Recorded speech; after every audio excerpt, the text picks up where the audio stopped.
Sir पराली जो mainly है ये हम इसके दो तीन हम जो मेनली देख सकते हैं कि एक तो हम इसके बेल बना सकते हैं, जैसे कि जो इनको गोल बनाकर रख सकते हैं खेत में, और एक होता है कि इनको मिट्टी में रला सकते हैं, जिससे कि हमने अगली अपनी जो फसल लगानी है तो उसके लिए खाद की तरह तैयार हो जाएगा।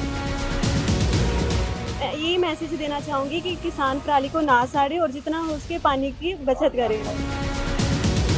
अगर धान जीरी लगाएंगे तो उसमें तो पानी चाहिएगा। ਆਪਾਂ ਝੋਨੇ ਤੋਂ ਇਲਾਵਾ ਕੋਈ ਹੋਰ ਫਸਲਾਂ ਬੀਜ ਜਿਵੇਂ ਕਿ ਨਰਮਾ ਜਿਵੇਂ ਪੰਜਾਬ ਵਿੱਚ ਨਹੀਂ ਬੀਜਿਆ ਜਾ ਰਿਹਾ, ਹੋਰ ਵੀ ਸਾਡੇ ਕੋਲ ਬਹੁਤ ਆਪਸ਼ਨਾਂ ਨੇ, ਪਰ ਅਸੀਂ ਝੋਨੇ ਤੇ ਹੀ ਆ ਗਏ ਹਾਂ ਕਿਉਂਕਿ ਸਾਨੂੰ ਇਹਦੇ ਚ ਸੌਖਾ ਹੋ ਗਿਆ ਹੈ।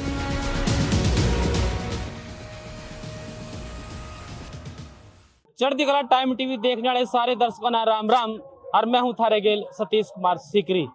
भाई आज जो है किसान मेले में पहुंचे हैं लुधियाना में, और यूनिवर्सिटी है और जो हमारा भविष्य है नौजवान युवक, उनको चिंता है कि अपने संसाधनों को बचाकर कैसे रखना है, कितनी उनकी इम्पोर्टेंस है। उन्हीं संसाधनों को बचाने के लिए मैं अपना देखो हाथों में तख्तियां लेकर हमारे जो नौजवान भाई और बहन हैं वो यहाँ पे खड़े हैं। संदेश है कि मेले में आओ और जो हमारे संसाधन है उनको भी बचाओ, चाहे वो पानी की बात हो या वो दूसरी बात हो। तो इनसे बात करने की कोशिश करेंगे कि क्या मैसेज ये लेकर आए हैं आज मेले में। भाई साहब राम राम। राम राम सर हम बीएससी एग्रीकल्चर के 4th ईयर के स्टूडेंट्स हैं जी। हमारा लास्ट ईयर जो था उसमें ट्रेनिंग करते हैं हम रावे की, जिसके अंदर हम गांव में जाके किसानों से बात करते हैं और उनको समझाते हैं। अगर उनकी कोई समस्या होती है तो हम उसका सुलझाने के लिए कोई तरीका ढूंढते हैं। तो आज हमारे जो ये बैनर है ज़्यादातर हमारे दो चीज़ों पे बेस्ड है। एक तो क्रॉप रेजिड्यू मैनेजमेंट, मतलब जो पराली होती है उसको कैसे संभाला जा सकता है, और दूसरा हमारा है वाटर कंजर्वेशन की पानी की कैसे संभाल करनी चाहिए। अच्छा, पराली को कैसे संभाले, क्या मैसेज आप देने लग रहे, क्योंकि पराली तो बहुत बड़ा मुद्दा बन रहा और इसका तो धुआं जो है दिल्ली तक चले जावा। जी सर पराली जो मेनली है ये हम इसके दो तीन हम जो मेनली देख सकते हैं कि एक तो हम इसके बेल बना सकते हैं, जैसे कि जो इनको गोल बनाकर रख सकते हैं खेत में, और एक होता है कि इनको मिट्टी में रला सकते हैं, जिससे कि हमने अगली अपनी जो फसल लगानी है तो उसके लिए खाद की तरह तैयार हो जाएगा। अब कई लोग जहाँ पे आलू की खेती करते हैं तो वहाँ पे आलू की खेती के लिए पराली अगर मिट्टी में लगाई हो तो उसका बहुत फायदा रहता है। इसी जगह अगर हम उसको जलाएंगे तो उसके कारण कार्बन मोनोऑक्साइड जैसी गैसेस पैदा होती हैं जो हमारे सांसों के लिए, हमारे लंग्स के लिए काफी जानलेवा हो सकती है। लेकिन किसानों ने समझावा किस तरह, टाइम उन पे हुंदा नहीं। वो तो नुका था हमारे पास टाइम नहीं भाई, 10 दिन में खेत खाली करके अरे गेहूं बोनी, क्योंकि गेहूं बोने में और पराली जो है कटने में बड़ा कम टाइम हुआ, तो इसका मैनेजमेंट फिर वो कर नहीं पाते। और बहाना ये हुआ है भाई टाइम थोड़ा है, तो उसका समाधान के यार क्या किसानों को ध्यान देना चाहिए।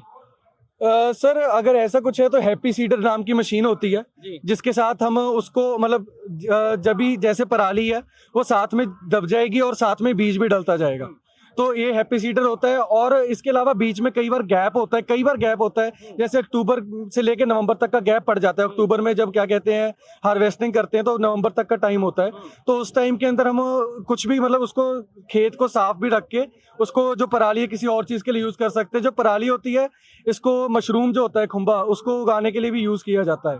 तो ऐसे अलग अलग तरीके होते हैं। वैसे ही जो हमारी यूनिवर्सिटी है ये भी ऐसे अलग अलग कैंप लगाती है जिसके अंदर पराली प्रबंधन के बारे में बताया जाता है। अच्छा, जब आप गांव में जाते हो आप तो किस तरह का रिस्पांस मिलता है किसानों से, और यहाँ का रिस्पांस कैसा है? सर जो किसान है वहाँ पे रिस्पांस मतलब काफ़ी अच्छा देते हैं, मतलब मिलनसार लोग होते हैं किसान जो वहाँ पे होते हैं, वो हमारी बात को सुनते हैं, समझते हैं। हम उनके पास जाके कैंप भी लगाते हैं तो वो कैंप के बारे में भी हमको बाद में रिप्लाई देते हैं। वो खुश होते हैं कि हम उनके लिए कुछ कर रहे हैं, हम उनके खेत के लिए कुछ, अगर जैसे हम सॉइल टेस्टिंग करते हैं, वाटर टेस्टिंग करते हैं, जिससे कि सॉइल टेस्टिंग से पता लग जाता है कि कौन से न्यूट्रिएंट्स की कमी है, जो तत्व है वो किनकी कमी है, तो वो उसमें हमारी हेल्प होती है। वो हमको वेजिटेबल गार्डन लगवाने में भी कहा जाता है। धन्यवाद मेरे भाई। और साथी है उनसे बात करेंगे। एक छोटी सी गुड़िया है, गुड़िया ही कहूंगा मैं इसको। राम राम। राम राम जी। पानी बचाने के लिए किस तरह से आप प्रयास करने लग रहे हो? ਜੀ ਪਾਣੀ ਬਚਾਉਣ ਵਾਸਤੇ ਵੀ ਜਿਵੇਂ ਹੁਣ ਹੁੰਦਾ ਵੀ ਆਪਾਂ ਫਸਲਾਂ ਵਿੱਚ ਲਾਉਂਦੇ ਆ ਵੀ ਫਲੱਡ ਇਰੀਗੇਸ਼ਨ ਕਰਦੇ ਆ, ਤੇ ਉਸ ਦੀ ਜਗ੍ਹਾ ਆਪਾਂ ਨੂੰ ਜਿਹੜਾ ਪਾਣੀ ਹੈਗਾ ਆ ਜਿੰਨੀ ਲੋੜ ਹੈਗੀ ਆ ਫਸਲ ਨੂੰ ਉਸ ਅਕੋਰਡਿੰਗ ਹੀ ਸਾਨੂੰ ਜਿਹੜਾ ਹੈਗਾ ਪਾਣੀ। आपका संदेश क्या रहेगा? ਡ੍ਰਿਪ ਇਰੀਗੇਸ਼ਨ ਸਿਸਟਮ ਵਗੈਰਾ ਆਉਂਦੇ ਨੇ ਜੋ ਆਪਾਂ ਅੰਡਰ ਫਲੋਰੀ ਮਤਲਬ ਗਰਾਊਂਡ ਅੰਡਰ ਕਰਦੇ ਆਂਗੇ, ਨਵੇਂ ਫਰਟੀਗੇਸ਼ਨ ਦੇ ਲਈ ਆਉਂਦੀਆਂ ਟੈਕਨੋਲੋਜੀਜ਼ ਆਉਂਦੀਆਂ ਉਹ ਯੂਜ਼ ਕਰ ਸਕਦੇ ਹਾਂ ਤਾਂ ਕਿ ਆਪਾਂ ਪਾਣੀ ਦੀ ਵੇਸਟੇਜ ਘੱਟ ਕਰੀਏ। तो अगर पराली की बात हो तो आप भी गए हो गांव में, रिस्पांस मिलता है किसानों से, बात को समझते हैं? हाँ जी फिर बहुत सारे लोग क्यों कहते हैं दुम्मा उठ गया? सर, वो तो अपनाने पे है कि कोई इस टेक्निक को यूज़ कर लेता है, कोई नहीं करता है, ये तो अपने आप पर है। बट यूनिवर्सिटी तो बहुत टेक्निक्स निकालती है कि कैसे पराली को संभाला जाए, तो ये किसानों पर है कि वो इसे अपनाते हैं कि नहीं। हम तो उन्हें बहुत वो करते हैं प्रेरित कि आप इसे यूज़ करिए, बट आज का पर्पज क्या है मेले में? क्या वो सॉल्व होने लग रहे हैं? होएंगे सर, जरूर होएंगे। डेवलप हो रही है। हाँ जी, किसान भी समझ रहे हैं कि पराली के नुकसान क्या है। अब किसान को भी नॉलेज मिल रही है तो वो समझते हैं। भाई गर्मी बहुत ज्यादा है और गर्मी के इस मौसम में जो है कुछ साथी जो है साइड में खड़े हो गए। इस फट्टी ने मैं भी अपने हाथ में ले लूं, इसका बहुत फायदा है। एक तो ये मैसेज जाने लग रहा है लोगों तक, और दूसरी परले का नहीं सूरज है उसकी चौंधक तक भी बच जाए। ले जी पकड़ो, क्या मैसेज आप देना चाह रहे हो?